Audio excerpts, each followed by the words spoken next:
Bismillahirrahmanirrahim. Assalamualaikum warahmatullahi wabarakatuh. Sahabat beriman, sholat 5 waktu yang disyariatkan kepada Nabi Muhammad SAW dan para umatnya merupakan pedoman hidup yang telah termaktub dalam Al-Quran. Sholat merupakan bentuk penghambaan kita kepada Yang Maha Kuasa. Bukan berarti Allah Subhanahu wa Ta'ala butuh dengan ibadah kita, tetapi sebagai makhluk ciptaannya kita harus patuh terhadap ketentuan yang telah disyariatkan demi kebaikan manusia itu sendiri. Maka dari itu ada beberapa kebaikan yang akan diperoleh oleh umat Rasulullah SAW jika mampu menjaga sholat 5 waktu. Sebagaimana dikatakan oleh Sayyidina Utsman bin Affan radhiyallahu anha, yang diriwayatkan oleh Ibnu Nasr dalam kitab Syarah Nasha'ihul Ibad karya Imam Nawawi Al-Bantani. Allah Subhanahu wa Ta'ala akan memberikan 9 kemuliaan untuk orang yang menjaga sholat 5 waktu dan melakukannya secara kontinu. Yang pertama, akan dicintai oleh Allah Subhanahu wa Ta'ala. Siapa yang tidak ingin dicintai oleh penciptanya? Saat kita dicintai kekasih, senangnya tidak terbayang, apalagi jika dicintai oleh sang pemilik jagat raya ini. Yang kedua, dikaruniai badan yang sehat. Badan yang sehat merupakan dambaan bagi semua orang. Untuk apa harta melimpah jika badan tidak sehat, karena tidak ada nikmatnya sama sekali. Oleh karena itu, ada pepatah sehat itu mahal. Dalam anjuran sholat terdapat rahasia kesehatan yang sudah diteliti oleh banyak ilmuwan dan hasilnya memang mengejutkan. Dalam setiap gerakan sholat dapat memberikan efek kesehatan bagi tubuh kita. Yang ketiga, dijaga oleh malaikat dari mara bahaya. Selain 10 malaikat yang wajib kita ketahui, masih banyak malaikat lain. Bahkan beberapa di antaranya diberi tugas khusus. Salah satunya adalah malaikat penjaga manusia yang bernama malaikat Muakibat. Malaikat ini menjaga manusia dari mara bahaya yang datang. Yang keempat, mendapatkan keberkahan di rumahnya. Keluarga yang menjaga sholatnya pasti akan diberikan ketenangan dan keharmonisan di dalam rumah tangganya. Karena sholat merupakan perintahnya, pasti akan dibalas dengan kebaikan yang berlimpah olehnya. Yang kelima, ditampakkan tanda-tanda kesolehan di wajahnya oleh Allah Subhanahu wa Ta'ala. Kebanyakan orang soleh wajahnya enak dipandang dan dapat memberikan ketenangan di hati orang yang melihatnya. Yang keenam, hatinya dilembutkan agar mudah menerima nasihat. Hati yang lembut merupakan kunci keselamatan bagi hidup kita dan ketenangan hidup kita. Karenanya kita dapat menerima nasihat yang akan berguna bagi kita dalam mengarungi kehidupan di dunia ini. Yang ketujuh, ketika berjalan di jembatan Sirat seperti kilat yang menyambar. Beragam cara orang melewati jembatan tersebut, tergantung amal dan perbuatan yang telah dilakukan di dunia ini. Salah satu keutamaan yang dimiliki orang yang menjaga sholat 5 waktu adalah melewati jembatan ini secepat kilat. Yang kedelapan, diselamatkan dari siksa api neraka. Orang yang menjalankan perintah Allah Subhanahu wa Ta'ala akan diberikan balasan yang sangat abadi, yakni dimasukkan ke dalam surganya dan dijauhkan dari siksa neraka jahanam. Yang terakhir, ditempatkan di surga bersama para wali Allah Subhanahu wa Ta'ala. Inilah janji Allah Subhanahu wa Ta'ala kepada hambanya yang taat, yaitu akan diganjar dengan kenikmatan yang tiada putusnya, yang tidak terbayang dari mata, telinga, dan hati manusia. Sahabat beriman, itulah 9 keutamaan menjaga sholat 5 waktu. Dari penjelasan di atas, sekiranya kita tergugah untuk selalu menjaga sholat 5 waktu dan selalu istiqomah menjalankannya hingga akhir hayat kita. Amin ya rabbal alamin.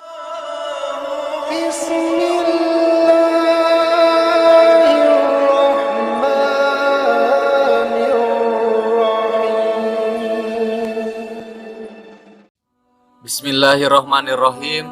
Assalamualaikum warahmatullahi wabarakatuh. Sahabat beriman, sholat adalah amalan yang paling utama untuk kita yang ingin mencapai surganya Allah Subhanahu wa Ta'ala. Namun tidak sedikit orang yang mengerjakan sholat namun tetap dimasukkan Allah ke api neraka. Dari itu, sangat penting bagi kita sebagai seorang muslim untuk selalu mendirikan sholat. Namun, di zaman sekarang, banyak orang yang mengaku Islam tetapi sering melupakan sholat. Bahkan dengan alasan yang remeh saja, seseorang dengan mudahnya meninggalkan sholat. Inilah beberapa golongan orang yang rajin sholat tetapi masuk neraka. Yang pertama, sholat tetapi suka berdusta. Di zaman sekarang ini kadang kebohongan menjadi hal yang lumrah untuk mencapai apa yang diinginkan. Lihatlah, pemimpin kita demi kekuasaan kadang mengobrol janji dengan penuh kebohongan. Lihatlah para pengusaha yang kadang demi mengeruk keuntungan kebohongan pun tidak ragu untuk dilakukannya. Dan masih banyak lagi contoh real di dalam kehidupan kita. Sekecil apapun kebohongan dilarang dalam Islam. Jika ada seorang muslim yang rajin sholat tapi lisannya masih suka berbohong atau berdusta, maka sholat tersebut akan sia-sia, tidak dapat apa-apa. Karena dengan kebohongannya tersebut akan menghapus amalan-amalan yang telah dilakukannya. Dan apabila jika mati dalam keadaan tidak bertaubat kepada Allah Subhanahu wa Ta'ala, maka dia akan menjadi salah satu penghuni neraka di akhirat kelak. Sebagaimana firman Allah Subhanahu wa Ta'ala, sesungguhnya yang mengada-ngadakan kebohongan hanyalah orang-orang yang tidak beriman kepada ayat-ayat Allah, dan mereka itulah orang-orang pendusta. Quran Surat An-Nahl ayat 105. Berbohong seperti kita ketahui merupakan salah satu ciri golongan orang munafik. Untuk itulah, sudah selayaknya kita sebagai seorang muslim harus menjauhi segala bentuk kemunafikan. Dan jika kita selalu berdusta atau berbohong sekecil apapun, segeralah bertobat, karena sesungguhnya Allah Subhanahu wa Ta'ala Maha Pengampun. Yang kedua, salat tetapi minum minuman keras. Hal ini sering ditemui di masyarakat sekitar kita. Masyarakat yang tidak belajar Islam dan tidak mengerti agama dengan utuh. Banyak orang yang rajin sholat tetapi kadang masih suka minum minuman keras. Hal ini terjadi karena sholat dipandang hanya sebagai sebuah rutinitas turun-temurun saja. Sehingga yang seharusnya sholat dapat mencegah kemungkaran pada diri yang melaksanakannya tidak bisa menjaganya dari perbuatan dosa. Bagaimanapun miras atau minuman keras yang memabukkan dalam Islam sangat dilarang. Rasulullah SAW juga bersabda bahwa minuman keras merupakan induk dari segala macam bentuk kejahatan. Bahkan Rasulullah SAW juga melarang kita hanya sekedar mendekati khamr, apalagi kalau meminumnya. Sedikit atau banyak, khamr adalah haram yang tidak akan mencium surga jika meminumnya. Jika Anda termasuk rajin sholat tetapi masih suka meminum minuman keras, maka segeralah bertobat dan jangan pernah untuk meminumnya lagi. Bagaimanapun balasan bagi peminum khamar adalah neraka, sebagaimana sabda Rasulullah SAW. Barang siapa minum khamar, pasti Allah memberi minum kepadanya dari air panas neraka jahanam. Hadis riwayat Al-Bazzar. Yang ketiga, sholat tetapi melakukan kemusyrikan. Orang yang selalu sholat tetapi ia melakukan kemusyrikan seperti percaya dukun, sihir, atau tukang ramal merupakan golongan yang akan masuk neraka. Hadis yang diriwayatkan oleh Imam Muslim juga menjelaskan bahwa orang yang percaya kepada segala bentuk perdukunan maka sholatnya tersebut tidak akan diterima selama 40 hari. Selain itu kemusyrikannya juga termasuk dosa besar. Yang keempat, sholat tapi suka menggunjing dan menyebarkan aib orang lain. Allah Subhanahu wa Ta'ala berfirman, "Apakah yang memasukkan kamu ke dalam neraka?"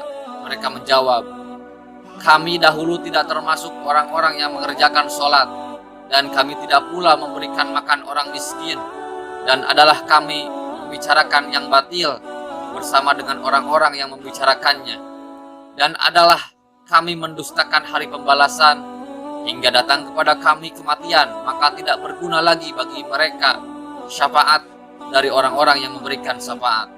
Quran Surat Al-Mudassir 42-48. Ayat di atas menjelaskan bahwa salah satu yang menyebabkan orang masuk neraka adalah karena suka membicarakan aib atau keburukan orang lain. Orang yang selalu melaksanakan sholat tetapi masih suka membicarakan kejelekan atau keburukan orang lain, maka di akhirat kelak dia akan dimasukkan ke dalam neraka.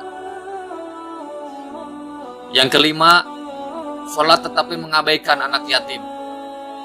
Orang yang sholat tetapi mengabaikan anak yatim termasuk dalam golongan yang mendustakan agama. Hal ini sudah sangat jelas diterangkan dalam Al-Quran surat Al-Ma'un.